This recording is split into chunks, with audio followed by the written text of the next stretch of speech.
What's up, guys?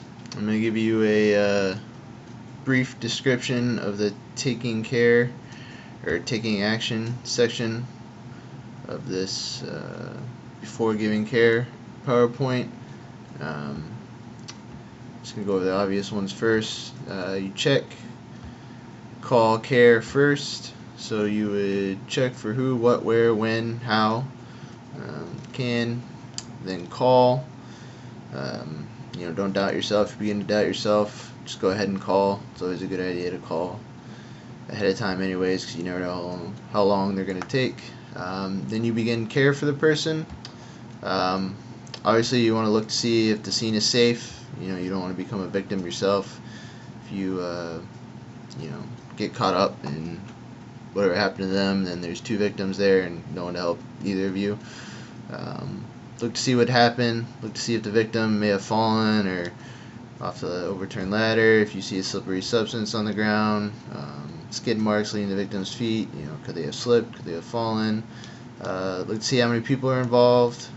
Who needs your attention first? And is anyone else available to help? If there's anyone else around to call 911 instead of you having to take the time to do it yourself, taking time away from the victim. It's always good to check for first. When to call, or life-threatening emergency, an emergency during which the body's ability to efficiently circulate oxygenated blood flow throughout the body has been compromised. That's obviously life-threatening.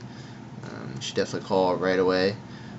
Non-life-threatening emergency, an emergency during which the body's ability to efficiently circulate oxygenated blood flow throughout the body has not been compromised. That is not a life-threatening injury or emergency. If you are alone, you call first.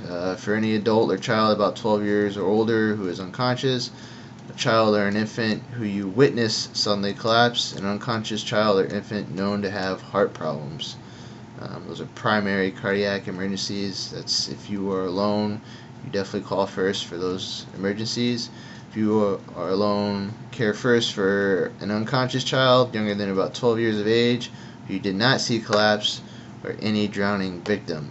Those are primarily respiratory emergencies who you care first if you are alone, and that is what you saw first.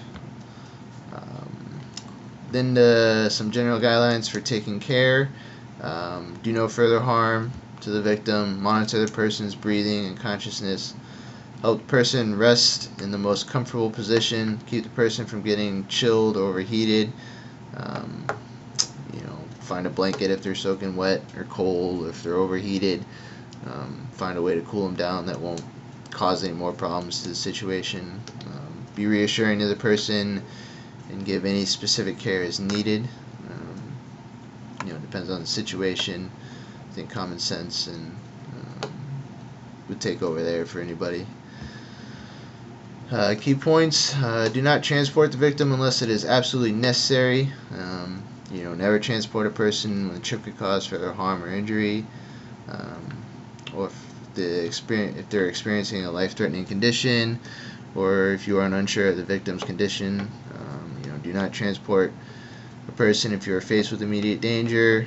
Do not transport if they're in the way of a person with more serious injuries, and obviously do not transport a person when it is necessary to provide proper care. Also, you must protect yourself first and foremost. Move slowly and deliberately. Avoid twisting, turning, bending, lifting with your back and abdominals. Obviously use your legs to bend and lift. Your knees and hips twist. Walk forward when possible. And it's good to be familiar with these types of non-emergency moves and the types of emergency moves. So that's about it of the taking action section of this before giving care. Hopefully you never have to use this, but if you do, you will be prepared. Thanks, guys.